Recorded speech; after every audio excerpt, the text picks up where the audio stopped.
Election में civil armed forces और अफवाज पाकिस्तान की तैनाती का मामला। अफवाज पाकिस्तान आर्टिकल 245 के तहत इलेक्शन के इनेकाद में मुआवनत करेगी। पाक फौज मुतल्लिका इलाकों में 30 ईयर जैसी ड्यूटी सर अंजाम देगी। इलेक्शन के दौरान अमन आमा की सूरत हाल को बेहतर रखने की पहली जिम्मेदारी पुलिस की है, जबकि रेंजर्स और फ्रंटियर कोर दूसरे मरहले में सिक्योरिटी की जिम्मेदार होंगे। फौज थर्ड टियर में पोलिंग के जनरल इलाकों में किसी भी सिक्योरिटी की सूरत हाल से निपटने के लिए तैनात होगी। आपको बता रहे हैं इलेक्शन में सिविल आर्म्ड फोर्सेस और अफवाज पाकिस्तान की तैनाती का ये मामला है। अफवाज पाकिस्तान आर्टिकल 245 के तहत इलेक्शन के इनेकाद में मुआवनत करेगी। पाक फौज मुतल्लिका इलाकों में 30 ईयर जैसी ड्यूटी सर अंजाम देगी।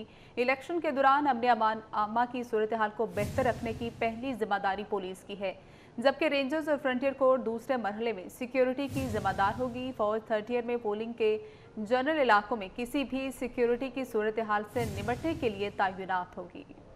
आपको बताएं कि इलेक्शन में सिविल आर्म्ड फोर्सेस और अफवाज पाकिस्तान की तैनाती का ये मामला है। अफवाज पाकिस्तान आर्टिकल 245 के तहत इलेक्शन के इनेकाद में मुआवनत करेगी। पाक फौज मुतल्लिका इलाकों में थर्ड टियर जैसी ड्यूटी सर अंजाम देगी।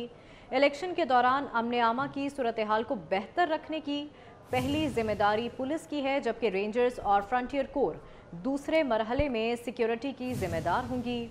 फौज थर्ड ईयर में पोलिंग के जनरल इलाकों में किसी भी सिक्योरिटी की सूरत हाल से निपटने के लिए तैनात होगी। आपको बताएं कि इलेक्शन में अमन आमा की सूरत हाल की पहली जिम्मेदार पुलिस होगी। इसी पर बात करेंगे, नुमाइंदा खसूसी अहमद मंसूर हमारे साथ मौजूद हैं। अहमद, आगाह कीजिएगा। देखिए, 8 फरवरी के इंतखाबात के हवाले से जो अफवाज पाकिस्तान आइन के आर्टिकल 245 के तहत इलेक्शन 2024 के इनेकाद में मुआवनत कर रही है, और इसकी जो तफसीलात है, किस तरीके से ये मुआवनत है वो सामने आई है। मुतल्लिका जो इलाके हैं उनमें थर्ड टियर के तौर पर क्विक रिएक्शन फोर्स की जैसी जो ड्यूटी है वो पाक फौज सर अंजाम देगी। जो अमन आमा की जो सूरत हाल है उसको बेहतर रखने की जो पहली जिम्मेदारी है वो पुलिस की है, जबकि सिविल आर्म फोर्सेज जैसे रेंजर्स है, फ्रंटियर कोर है, वो दूसरे मरहले में सिक्योरिटी की जिम्मेदार होंगी, जबकि आर्मी तीसरे जो टियर यानी तीसरे मरहले में पोलिंग का जो जनरल इलाके हैं वहां पर किसी भी सिक्योरिटी की सूरत हाल होगी तो उसके लिए तैनात होगी। और जो सिविल आर्म फोर्सेज है वो बैलेट पेपर की छपाई के दौरान प्रिंटिंग प्रेस की हिफाजत पर मामूर होंगी, जबकि इंतखाबी सामान की जो रिटर्निंग अफसर के जो ऑफिसर्स के दफातर है वहां से पोलिंग स्टेशन तक तरतीब है, गिनती है और इंतखाबी अमल मुकम्मल होने के बाद इंतखाबी सामान की वापसी है, उसके लिए सिक्योरिटी मुहैया की जाएगी।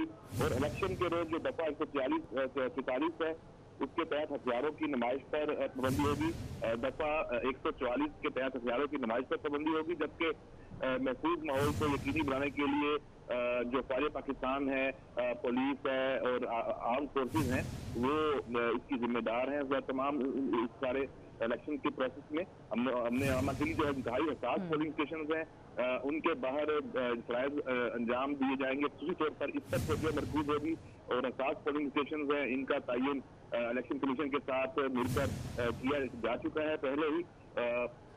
इस हवाले से जो एक बात वाज़ेह है कि जो सिविल आर्म फोर्सेज हैं या फौज पाकिस्तान है वो पोलिंग अमले की जिम्मेदारियां नहीं संभालेंगे, और ताहम जो अगर कोई बेकायदगी या बद इंतजामी जारी रहती है तो सिविल आर्म फोर्सेज और फौज पाकिस्तान अपने इंचार्ज ऑफिसर को फौरी मुतल्ला करें, ये उन्हें हिदायत दी गई हैं ताकि जरूरी जो कानूनी कार्रवाई अमल में लाई जा सके। जी ठीक है, बहुत शुक्रिया अहमद मंसूर आपका।